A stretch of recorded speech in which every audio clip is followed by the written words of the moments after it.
ஆஃபியத்தையும் நீண்ட வரக்கத்தான ஆயுளையும் அல்லாஹ் தந்தருள் பாலிப்பானாக. நம்முடைய பெற்றோர்களில் யார் நம்மை விட்டும் பிரிந்து சென்று விட்டார்களோ அந்த பெருமக்களுடைய பிழைகளை பொறுத்தருள்வானாக. அவருடைய கபறுகளை அல்லாஹ் விசாலப்படுத்துவானாக. நாளை மறுமை தினத்தில் ஜன்னாத்துல் ஃபிர்தௌஸ் எனும் உயர்ந்த சுவனத்தில் அவர்களை கண்டுகளிக்கும் பாக்கியத்தை அல்லாஹ் நம் அனைவருக்கும் தந்தருள் பாலிப்பானாக.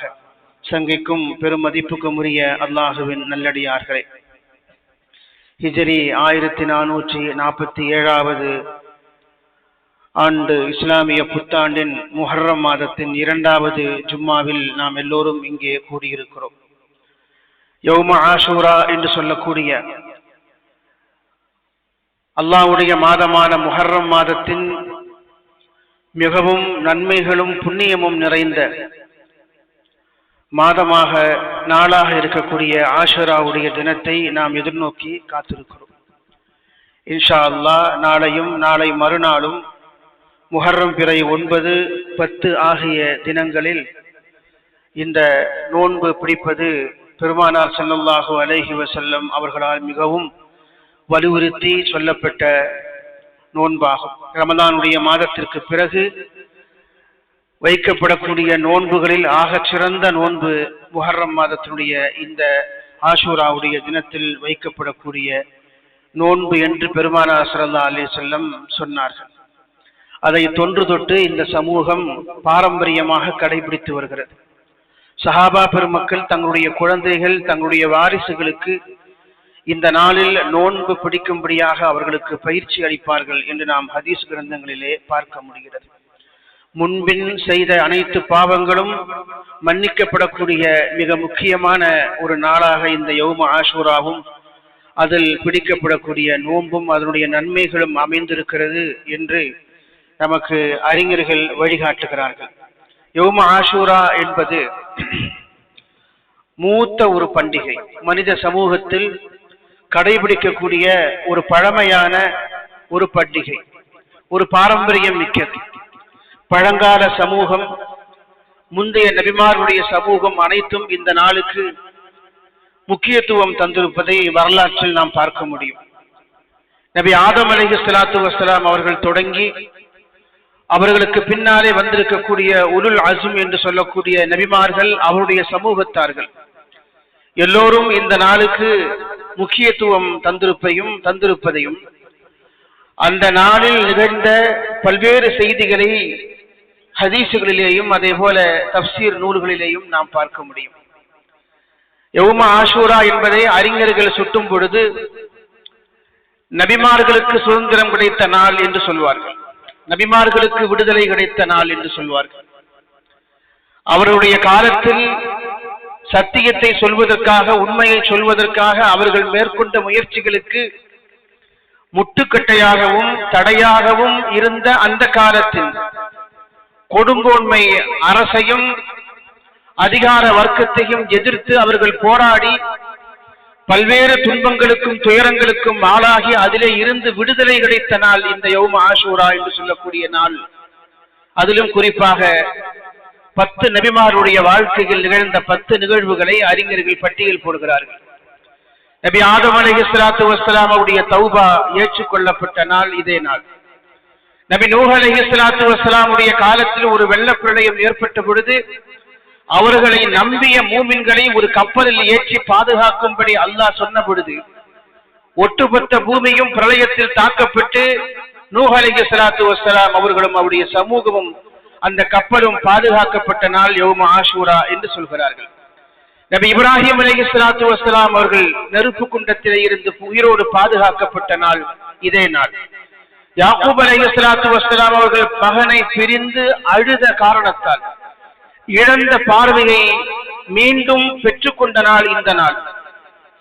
நபி யூசுப் அலைஹிஸ்ஸலாத்து வஸ்ஸலாம் அவர்களுக்கு சிறையிலே இருந்து விடுதலை கிடைத்த நாள் இந்த நாள்.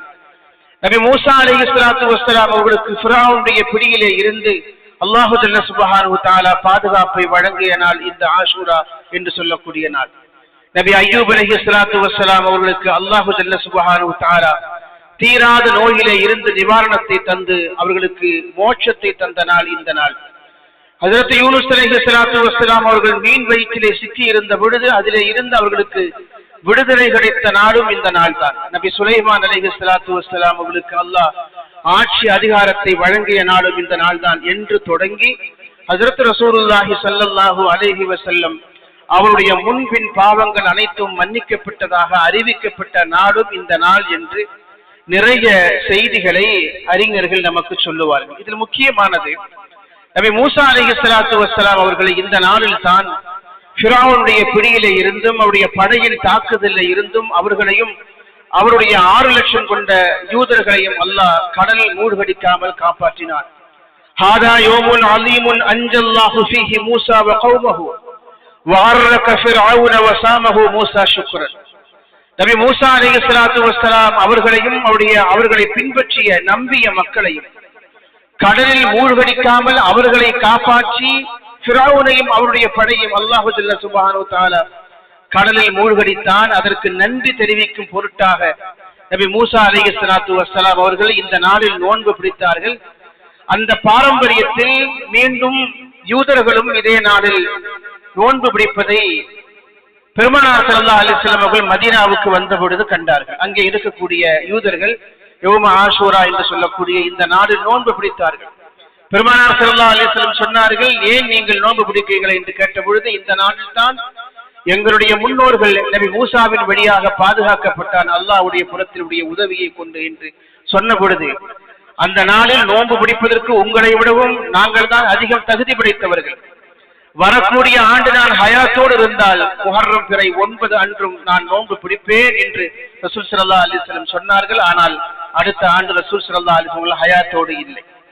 பெருமானார் ஸல்லல்லாஹு அலைஹி வஸல்லம் அந்த அறிவிப்புக்கு முக்கியத்துவம் தரும் விதமாக இருந்தால் வைத்திருப்பார்கள் என்பதை கருத்தில் கொண்டுதான் முஹர்ரம் பிறை 9 அன்றும் 10 அன்றும் நோன்பு சுன்னத்தாக்கப்பட்டிருப்பதை அறிஞர்கள் சட்ட அறிஞர்கள் நமக்கு விளக்குவார்கள்.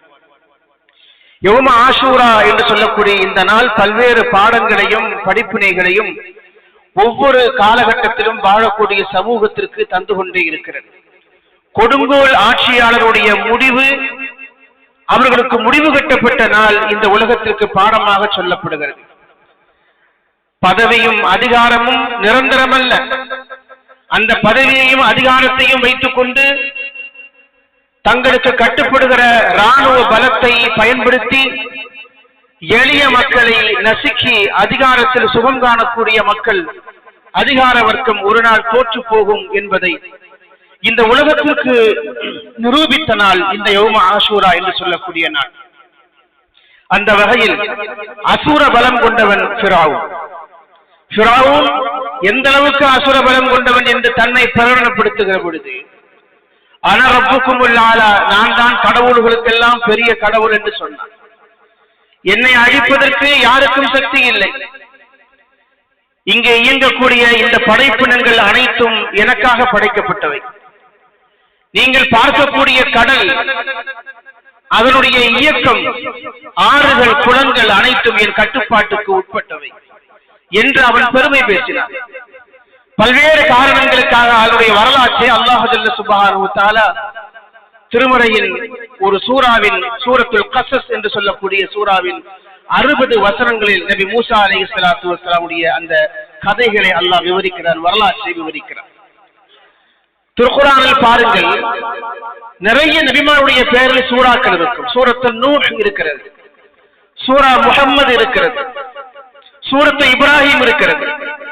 இப்படி பல்வேறு நபிமாருடைய பெயர்களில் சூறா இருக்கிறது. ஆனால் கிட்டத்தட்ட 129 இடங்களில் அல்லாஹ் ஜல்ல சுப்ஹானஹு வ தஆலா வைது கால மூசா லிகௌமிஹி என்று மூசா அலைஹிஸ்ஸலாமுடைய கிஸ்ஸாவை சொல்லிக் கொண்டே வருகிறார்.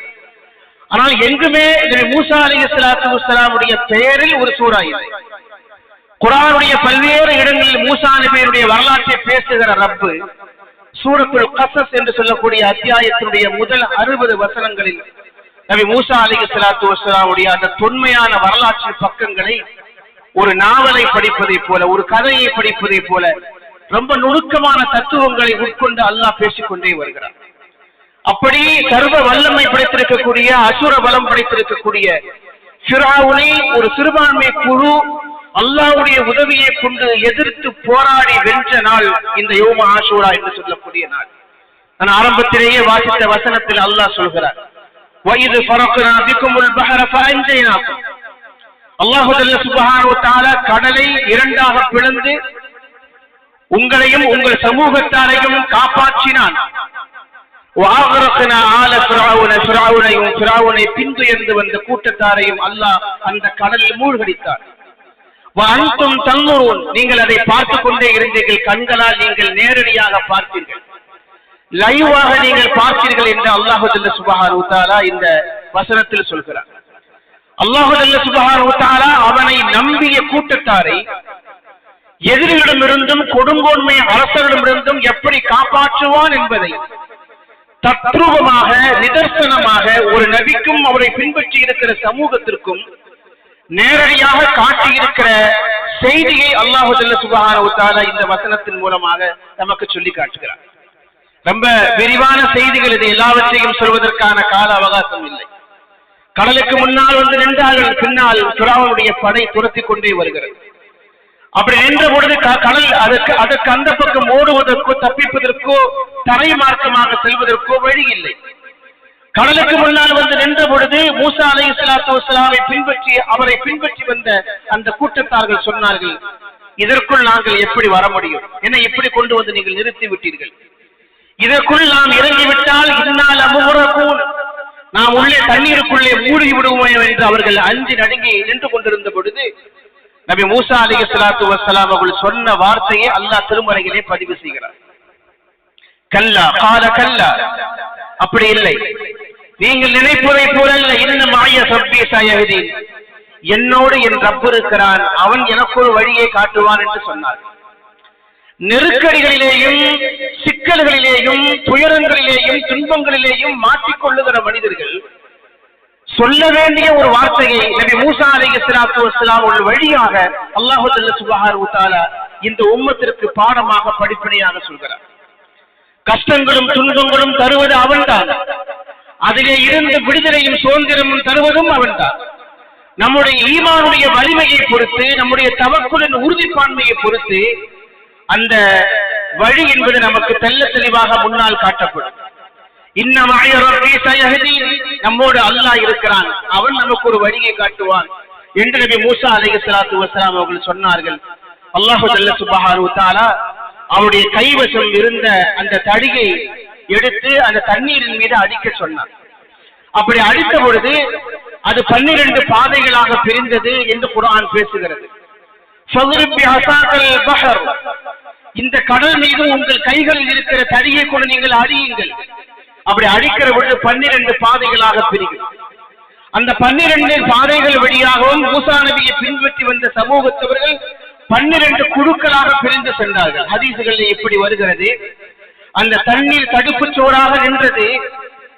அந்த ஒரு வழியாக யார் கடந்து போகிறார்கள் என்பதை இன்னொரு வழியிலே செல்லக்கூடியவர்கள் பார்த்தார்கள். அந்த அளவுக்கு கண்ணாடியை போல அல்லாஹ் ஜல்ல சுப்ஹானஹு வ தஆலா அந்த தண்ணீரை சுவர்களாக நிறுத்தினான், அவர்கள் தப்பித்து போனார்கள் என்று அல்லாஹ் ஜல்ல சுப்ஹானஹு வ தஆலா திருமறையிலே பேசுகிறார். இதற்கு முன்பு ஒரு கட்டம் வந்தது. அந்த கட்டத்தில் அல்லாஹ் ஜல்ல சுப்ஹானஹு வ தஆலா நபி மூசா அலைஹிஸ்ஸலாத்து வஸ்ஸலாம் அவர்களுக்கு தாகம் எடுத்து தண்ணீர் தேவைப்பட்ட பொழுது ஃபத்ரிப் பிஅஸாகல் ஹஜர், இந்த பாறையின் மீது நீங்கள் உங்களுடைய கட்சியினால் உங்களுடைய தடியினால் நீங்கள் அடியுங்கள் என்று சொன்னார்கள். பாறையின் மீது அடித்த பொழுது 12 ஊற்றுக்கள் அங்கே இருந்து கிளம்பியது. இப்பொழுது இதே தடியை வைத்து அல்லாஹ் ஜல்ல சுப்ஹானஹு வ தஆலா தண்ணீரின் மீது அடையுங்கள் என்று சொல்கிறார். அதே தண்ணீர் அது தடுப்பு சுவராக அப்படியே உறைந்திருக்கிற காட்சியை குர்ஆன் மிக அற்புதமாக திருமறையில் விரிவாக பேசுகிறது. ஒரே கடல், ஒரே கூட்டம். அல்லாஹ் ஜல்ல சுப்ஹானஹு வ தஆலா அந்த கூட்டத்தை இரண்டாக பிரித்து ஒரு கூட்டத்திற்கு ஹயாத்தையும் இன்னொரு கூட்டத்திற்கு மௌத்தையும் அந்த கடலில் தீர்மானம் செய்தார். அல்லாஹ்வுடைய செயல்கள் அப்படித்தான் இருக்கும். ஒரு செயல், அந்த செயலில் 2 பலன்களை அல்லாஹ் ஜல்ல சுப்ஹானஹு வ தஆலா நிகழ்த்தி காட்டுவதை நாம் குர்ஆனுடைய பல்வேறு செய்திகள் வழியாக நாம் பார்க்க முடியும். இந்த செய்தி சொல்லக்கூடிய மிக முக்கியமான ஒரு செய்தி என்ன அப்படின்னா, பாதுகாப்பு வழங்குவதும் அழிவை தருவதும் அல்லாஹ்வுடைய ஆற்றலுக்கு உட்பட்ட செயல். நெருக்கடிகள் சிக்கிக் கொள்ளக்கூடிய மனிதர்களுக்கு பாதுகாப்பை வழங்குவதும், அந்த நெருக்கடிகளையும் கஷ்டங்களையும் சோதனைகளையும் யார் ஏற்படுத்தினார்களோ அந்த கூட்டத்தை அழிப்பதும் அல்லாஹ்வுடைய ஆற்றலுக்கு உட்பட்ட செயல் என்பது மிக முக்கியமான ஒரு படிப்பினை. தற்காப்பு முயற்சிகளையும் பாதுகாப்பு ஏற்பாடுகளையும் செய்வதில் மக்கள் அதீதமான கவனத்தை கொண்டிருக்கிறார்கள். ஆனால் எவ்வளவுதான் பாதுகாப்பு ஏற்பாடுகளை செய்தாலும் அந்த பாதுகாப்பை உறுதி செய்கிற இடத்தில் அல்லாஹ் ஜல்ல சுப்ஹானஹு வ தஆலா இருக்கிறார். அவன்தான் அந்த பாதுகாப்பின் பயனை நம்மால் அடைய செய்ய முடியும். மிக பிரம்மாண்டமான ஏற்பாடுகளை செய்வார்கள். ஒரு மாநாடு என்று நடக்கிற பொழுது ஒரு பெரிய பந்தயை ஏற்பாடு செய்வார்கள். ஆனால் எதிர்பாராமல் எங்கே இருந்தாலும் ஒரு சின்ன மின்கசிவு ஏற்பட்டுவிடும். அதன் வழியாக ஒரு தீ விபத்து, அதன் வழியாக உயிர் சேதம். பாதுகாப்பு ஏற்பாடுகள் சரியாகத்தான் இருந்தன. ஆனால் அந்த பாதுகாப்பு பயன்மிக்கதா இல்லையா என்பது அல்லாஹ்வுடைய கையிலே இருக்கிறது என்கிற ஒரு செய்தியை நமக்கு இந்த இடத்தில் உணர்ந்து கொள்ள முடியும். பெரிய விபத்துகள் நடக்கிற பொழுது அதிலே அந்த விபத்துகள் வழியாக மரணத்தை தழுவியவர்கள் ஒரு கூட்டமாக, அதே விபத்திலே இருந்து ஆச்சரியமாக பாதுகாக்கப்பட்ட இன்னொரு மனிதர்களையும் நாம் நிறைய இடங்களிலே பார்க்க முடியும். சமீபத்திலே ஒரு விமான விபத்து நடந்தது. 242 பேர் அந்த விமான விபத்தில் அண்மையிலே இறந்து போனார்கள். ஒரே ஒருவர் தப்பித்துக் கொண்டார். அது எப்படி தப்பித்துக் கொண்டார், அல்லாஹ் அவரை எப்படி காப்பாற்றினான், அதனுடைய ஹிக்மத் என்ன என்பது ரொம்ப நுட்பமானது. அது குறித்து அல்லாஹ் பல்வேறு வசனங்களில் அல்லாஹ் சொல்கிறார். ஒரு ஆபத்து ஏற்படுகிற பொழுது ஒரு பெரும் கூட்டத்தை அவன் காப்பாற்றுவதும் அல்லது ஒரு பெரும் கூட்டத்தை அழிப்பதும், அதிலே இருந்து ஓரிருவரை மட்டும் காப்பாற்றுவதும் அவருடைய ஒரு குதிரத். அதை யாரும் கேள்வி கேட்க முடியாது. அதனுடைய நுட்பம் என்ன என்பதை வேறு சில வசனங்களில் அல்லாஹ் சொல்லி காட்டுகிறார். நிலச்சரிவு ஏற்படும், பூகம்பங்கள் ஏற்படும், கட்டிடங்கள் சரிந்து உயிர் சேதம் ஏற்படும். அந்த உயிர் கட்டிடங்களுக்கு இடிபாடுகளுக்கு இடையிலிருந்து மனிதர்களை உருவி காப்பாற்றுவார்கள். ஆனால் அந்த பெரிய மனிதர்கள் உயிருக்கு போராடியோ அல்லது இறந்த நிலையிலோ கண்டெடுக்கப்படுகிற பொழுது அதே கட்டிட இடிபாடுகளுக்கு இடையிலிருந்து பிறந்த குழந்தையை உயிரோடு காப்பாற்றுவதை நாம் பார்க்க முடியும். இது அல்லாஹ்வுடைய குதிரத்.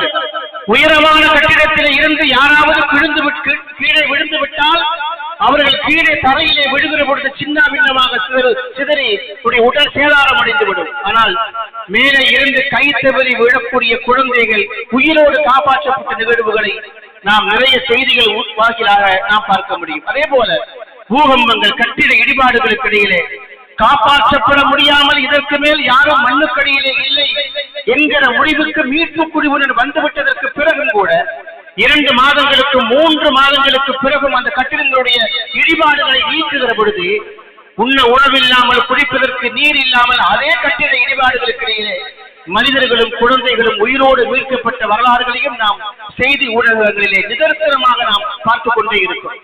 பெருமக்களை, அண்மையில் இந்த நடந்து முடிந்த ஹஜ்ஜினுடைய காலகட்டத்தில் உலகத்தின் எல்லா ஊடகங்களிலேயும் வியப்பாக பேசப்பட்ட ஒரு செய்தி. அமீர் என்று சொல்லக்கூடிய ஒரு ஹஜ் பயணி, அவர் விமானத்தில் ஏறுவதற்காக வருகிறார்.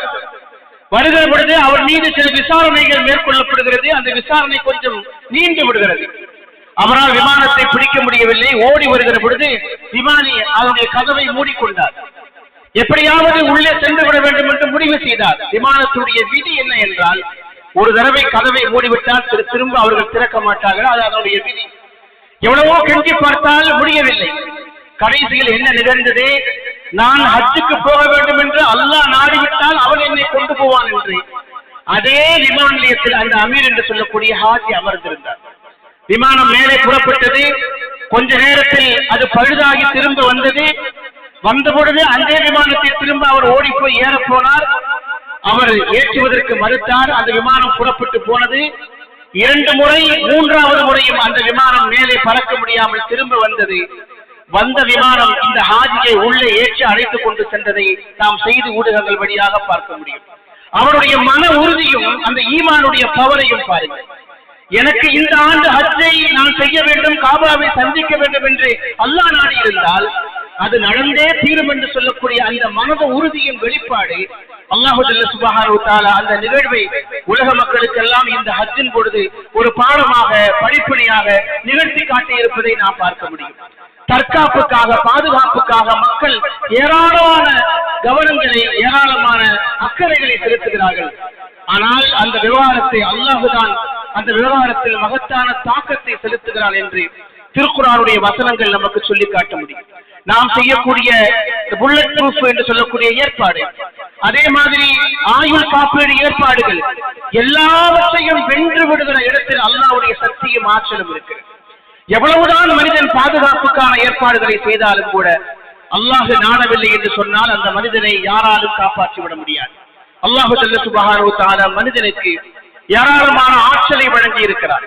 அவனுடைய மற்ற படைப்பினங்களோடு ஒப்பிடுகிற பொழுது அவனுக்கு வழங்கி இருக்கக்கூடிய ஆற்றல் என்பது ரொம்ப மகத்தானது, உயர்ந்தது, பாராட்டுக்குரியது.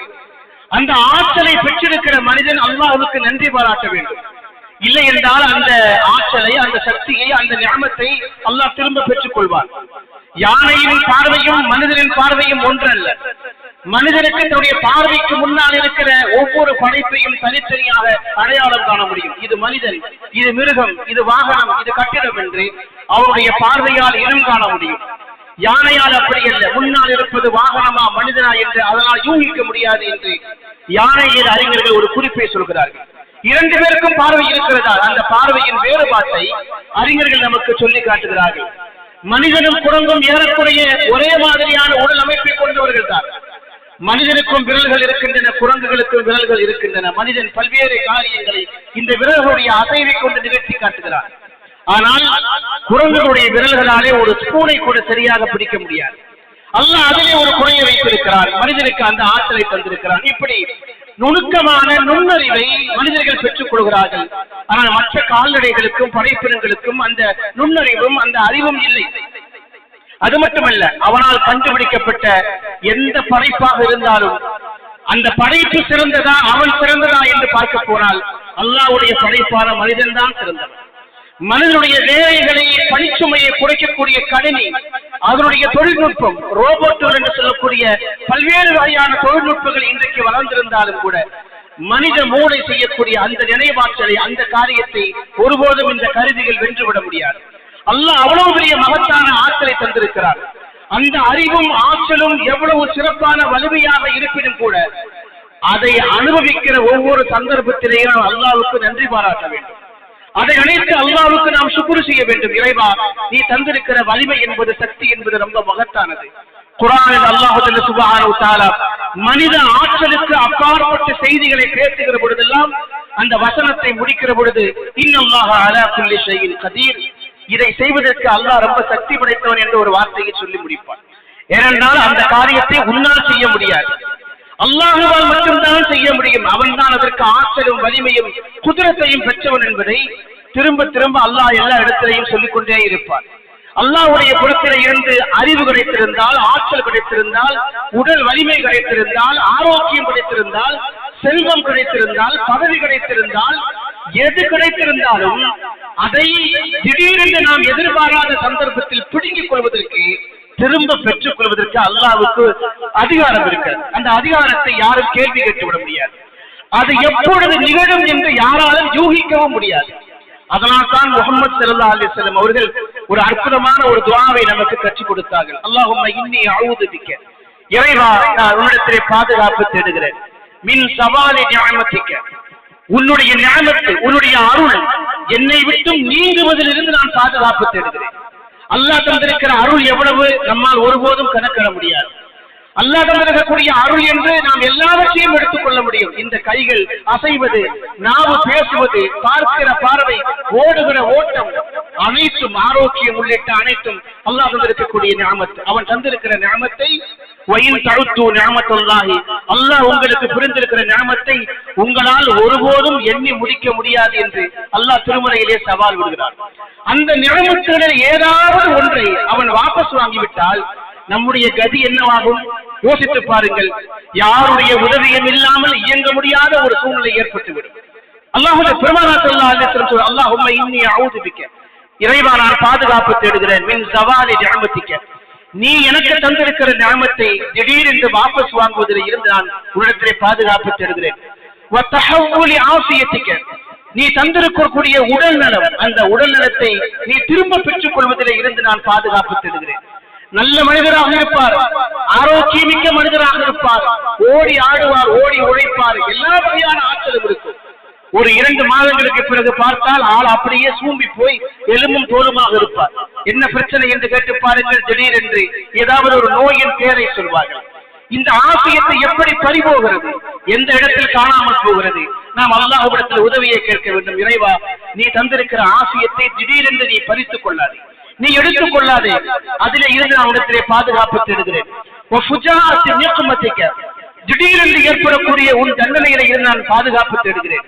இதுவெல்லாம் பெருமானார் ஸல்லல்லாஹு அலைஹி வஸல்லம் சொல்லக்கூடிய என்ன அற்புதமான வார்த்தை பாருங்கள், எவ்வளவு பொருள் புரிந்திருக்கக்கூடிய துஆ பாருங்கள். உன்னுடைய எல்லா வகையான கோபத்திலே இருந்தும் இறைவா நான் உன்னிடத்திலே பாதுகாப்பு தேடுகிறேன். அல்லாஹ் எந்தெந்த நேரத்தில் எப்படியெல்லாம் கோபப்படுவான், அல்லாஹ்வுடைய கோபத்துக்கு நாம் ஆளாகி